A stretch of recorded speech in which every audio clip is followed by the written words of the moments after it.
Getting a salary of over $100,000 a year would mean you are earning more than 87% of Americans.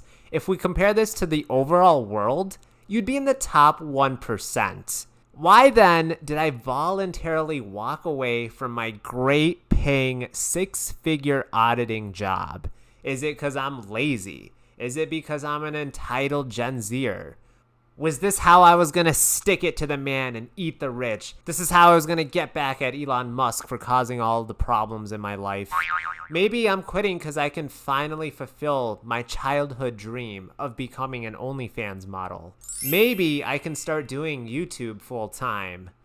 Yeah, that might be a shorter retirement than me going all in on Misty. The real answer, guys, is it's actually a little bit complicated. So let's have a little bit of story time with Cody and talk about my background first. So I like to think I'm still relatively young. In my career, I have about 7 years of experience now. So yeah, I am getting a little bit old. I'm almost at 30. I do have my bachelor's degree in accounting, and I've been with my current company for about 3 years now doing auditing work. And I have a rank of just below manager. So that's a little bit about myself. Let's get into the reasons why I actually switched. So the first reason I made that switch was I wanted a new challenge. I felt like I wasn't really learning anything new in my role that I've had for the past 3 years. I didn't think going and showing up to work for a 4th year, doing the same repetitive tasks day in, day out, I didn't really think I was going to learn anything new. I'm somebody that I love to be challenged. I'm somebody that I love to constantly be building on my skills, constantly learning something new. If I'm not going to be challenged, if I'm not learning anything new, I just hated going into work. I felt like lately I haven't been giving my best at work. I'm somebody that I always give 110% at any assignment. I go into work every day ready to give my best, and I felt like I wasn't giving 110% anymore. I felt like I was only giving 100%. And to me, that's a disservice to the company, to myself, if I'm not constantly always giving my best. Another thing that you'll learn when you work a job that you're not happy at anymore is that you really start to emphasize how finite time is, right? As much as we all think that we're invincible right now and that we might live forever, our time on this earth is very short. We are only borrowing time while we are on this great planet. So I spent 3 years at this company. That is 3 years of my life that I will never get back. And thankfully, I generally enjoyed working here. So that's not 3 years of regret, but that's 3 years that I missed out on potentially another career choice where I could have been doing other things. There's only so many years that you get in your working life that you want to maximize those years. You want to constantly be trying something new. Number 2, money, money, money. Okay, so salary, this is probably the biggest thing for most people. And don't get me wrong, money is great. Money definitely solves a lot of problems, but money doesn't solve all problems. And of course, we all want to get the biggest salary. And one thing that I've learned working in corporate these past 7 years is that loyalty does not pay at all. Growing up, you may have heard, if you're a loyal person, companies will recognize your hard work and they'll constantly be giving you pay raises. That's very funny. That doesn't actually apply in the real world. Loyalty does not pay. So every year, inflation goes up, so your purchasing power of your money goes down. Unfortunately, the years that you don't get promoted at work, you'll most likely only get around a 3 to 4% raise. And that's if you're lucky. There's a lot of companies that only give 2% raises, 1% raises. There's companies that don't give any raises at all. It's never guaranteed. But yes, definitely the years that you are not getting promoted, it's very normal to only get around a 3 to 4% raise. And one thing that you'll definitely learn working a salary job is that no matter all the extra hours that you put into the work, like there was weeks when I was constantly putting in 50, 60 hours. And guess what? I got paid exactly the same amount of money as the weeks where I was putting in less than 40 or just 40 hours. Every extra hour I worked was not extra compensation in my pocket. It was just an extra hour of my life that I would never get back, but the company was profiting off of my hard labor. This is a little bit different than hourly jobs where you might get paid time and a half, and this is especially different than sales and commission jobs where you are directly tied profit and revenue that you are bringing in. If you're selling insurance, right, the more insurance premiums that you're selling, the more money you make. That doesn't necessarily apply for a lot of corporate jobs, 9-to-5 jobs. auditing especially. And yeah, so you definitely learn a lot about corporate culture working in a profession like this. So guys, job hopping, that's what it's called when somebody kind of switches jobs every 2 to 3 years. It's become very, very normalized in today's society, especially with social medias like LinkedIn and Instagram constantly promoting, hey, you got to switch jobs. That I would say is actually pretty true. I do think that is actually the best way to get more money. I would say job hopping is essential.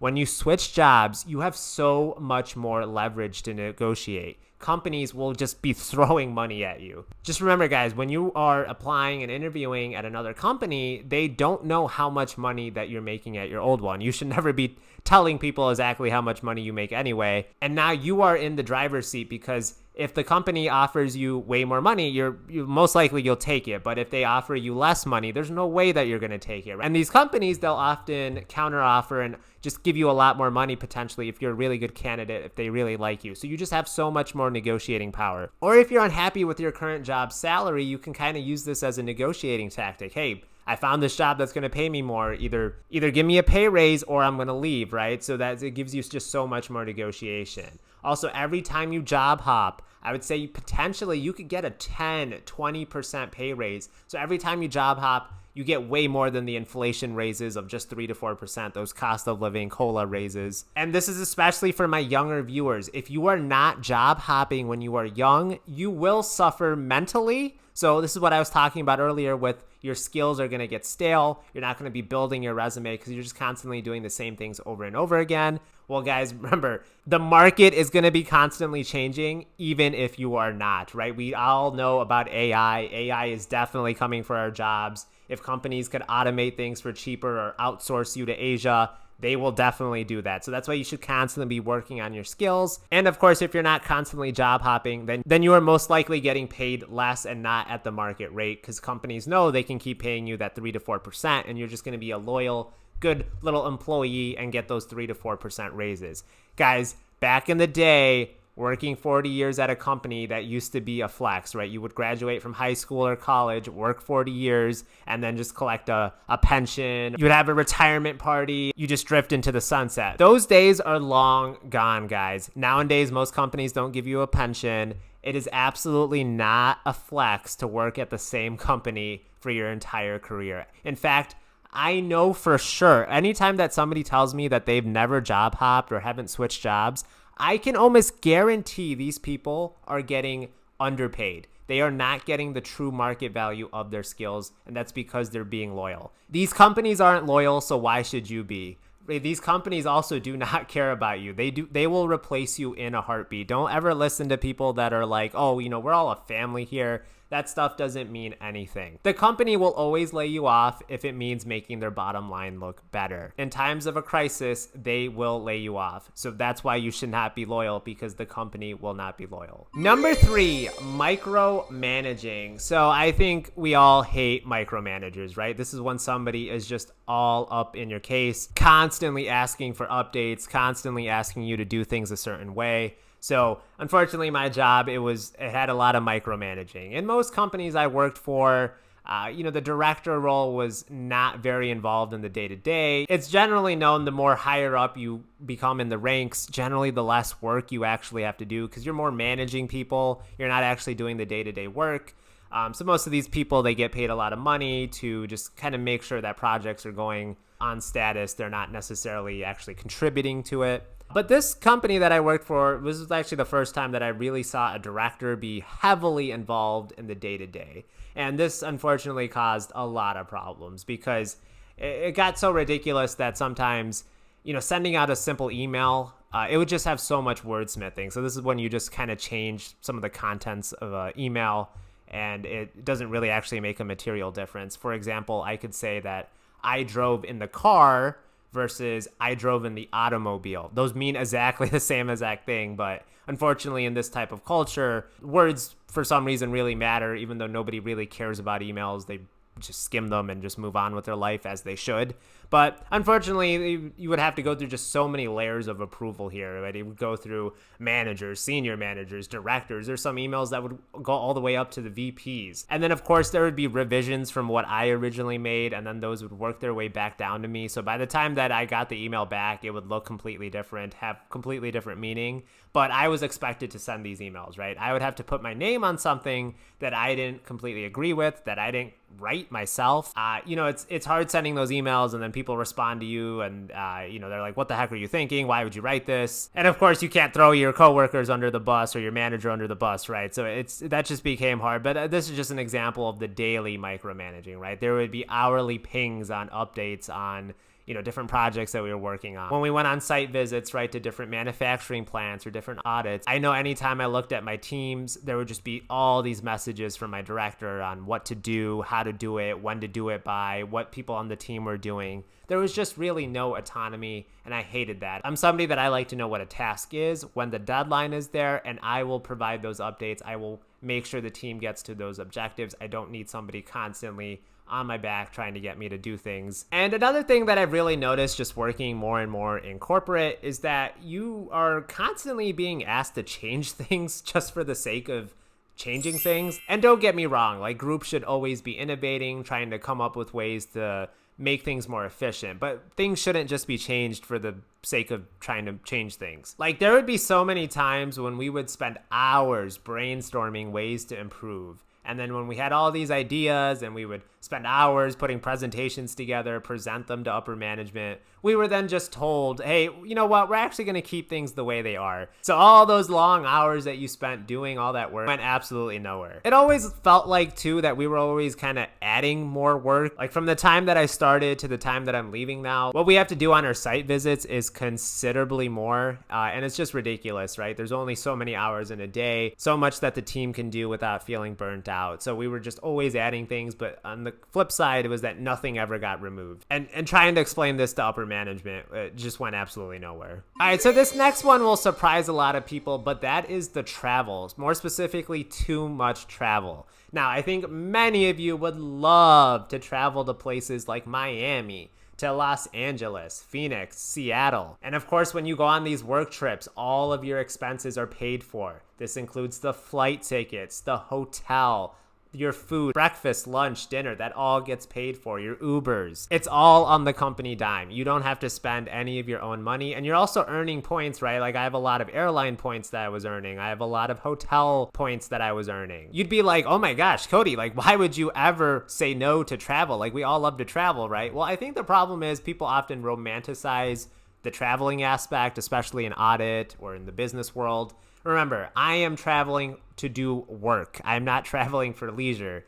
So these days were often, very long days because they really wanted to maximize the amount of time that you were there. So it's very common to be working 12-hour work days. Keep in mind, you're also changing time zones. So sometimes those few extra hours, it does actually make a difference. And you'd honestly just be so tired from sitting all day, looking at a screen, constantly drinking coffee. By the time that it became end of the day, you'd be so exhausted, you don't really feel like going out. So there'd be a lot of times where you might be in a really nice city and you're like, you know what? I am so exhausted and I know I have to do all this again tomorrow. I'm actually just going to sit this one out. I'm going to get some extra sleep or catch up on extra work that I wasn't able to complete during the workday. Just some more on the travel expectations, guys. So you would be on the road 8 to 10 weeks a year. That's about 40 to 50 nights. And that can definitely add up. I felt like every time I went on an airplane, I definitely aged a little bit. And in 2024, I was actually on an airplane 27 different times. And again, this might sound like very luxurious for a lot of people, and there's definitely some pros. I don't want to make this all sound like cons. It was really nice to see a lot of these places, but just imagine all the dead time that you spend waiting for planes, right? I'm somebody that I like to get to the airport extra early. So that's just wasted time that you're just sitting there. There's, of course, all the time that you spend in Ubers. And of course, every time you travel, you're not always going to the most high-end locations or the most sought out after locations, right? For all the Miamis and Los Angeleses you would go to, you'd also go to the middle of Mississippi or middle of Iowa, and, no disrespect to anybody that lives there, but those are probably places I wouldn't go to in my spare or free time. I saw it once. I probably could live the rest of my life without having to see that again. And honestly, just the constant being on an airplane all the time, it starts to mess with some of your mental health. Like, it got so bad that one time I was actually going on a personal vacation. This is something that I was really actually looking forward to, but at the same time, I was also secretly dreading it because my brain now, it associates getting on an airplane with work. So it was really hard for me. Like, I pack all my clothes, I'm about to have a fun time. I get to the airport and I'm like, oh my gosh, why am I not happy? It's because my brain associates traveling now with work, and I absolutely hated that. And like I said before, guys, this job, it definitely does have some perks. Because of all the site visit audits that I got to do, I've been to 35 of the 50 states now, and I want to definitely reach that 50 state mark eventually. One big black hole I have is that whole Northeast, so I should be able to pick up a lot of those smaller states in just like one trip. But going forward, I want to be in control of the travel that I do. I don't want the company to have to just tell me where to go. Also, my company didn't do this, but in audit, it's not that unusual to also have to do international travel. So I'm doing all this complaining, talking about going to places in the United States, but there's people that often have to go, fly out to China, to Hong Kong, to Singapore, Australia, Japan, right? From the United States.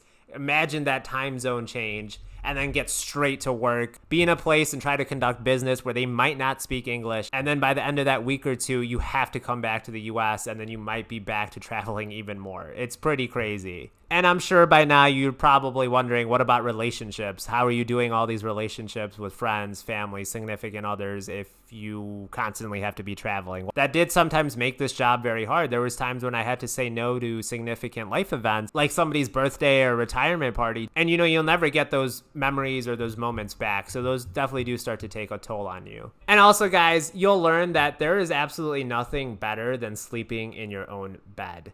Using your own bathroom, eating a home-cooked meal, you really do start to get tired of eating steak every single night. All right, this last bullet point of can't have water, this could fall under micromanagement, but remember earlier when I said that all of your expenses are paid for? Unfortunately, you have to do this thing called an expense report. That's often also very time-consuming. You have to get like receipts of all the expenses that you built up just so the company knows that they were legitimate expenses. But sometimes I noticed that upper management was very anal on what we spent money on. And keep in mind, this is a multi-billion-dollar company, and we were over here counting pennies on things such as water bottles. Like, there were times when we would get memos or I would get questions. They would be like, hey, I noticed on your expense report that you bought a water bottle at the front desk. And I was like, yeah, we're traveling and water is kind of a essential thing for human beings. And they'd be like, that's actually not the most economical, friendly transaction for the business. You could actually go to the local Walmart and just buy a case of water and split it among the team. And I'm like, so you want me to work a 12-hour day, be completely exhausted, go out of my way to go to the local grocery store and then buy water and then split it among the team just so we can save a few dollars, even though we are a multi-billion-dollar company? Like, they would just be doing stupid micromanaging like that. If we got steak versus chicken, we sometimes got comments.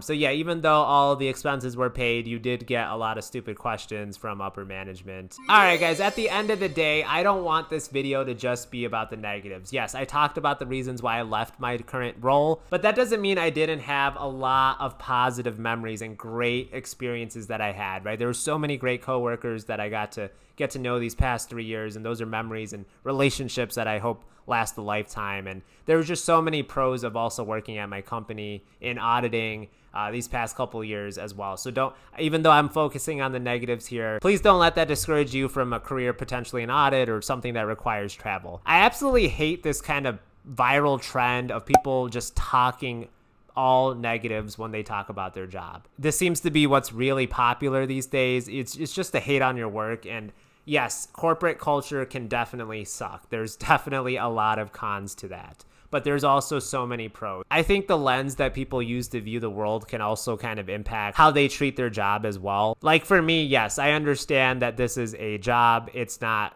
the bane of my existence, but it's generally something that I enjoy doing. And I think most people, they don't really love their job, but it's something that they need to do to make money. And just to put this in perspective, guys, the vast majority of you are watching from the United States. There's people that would give anything to trade places with you. I'm over here complaining about how much traveling for free I have to do. There's people that would definitely love to switch places. So I absolutely hate this trend of people putting out videos just trashing their job. There's just so many benefits and positives to loving your job as well. And if you don't love your job, you should try to find something that you love doing. And it might not be corporate culture. It's not for everybody. I do think it's the right move for me for these next couple of years while I continue to just kind of stockpile my assets, continue to build my wealth. But who knows, in the future, I might go a more entrepreneurial route. Also, I've really seen this like disgusting trend online where people are like, I'm not going to give my 2-week notice. The company doesn't deserve me. That is the stupidest advice I've ever heard. Like, you would be shocked how small the world is. Like, a lot of these like auditors, we go to conferences together, we network, we're all connected on LinkedIn. It's not that hard for people to spread news about how poor of a worker you are. So if you are somebody that doesn't give a 2-week notice, that's probably only going to hurt you in the long run. And you shouldn't do things out of spite, right? You should try to put yourself in the other person's shoes. Would you want to be a manager and somebody quits without giving any sort of notice? I can understand if they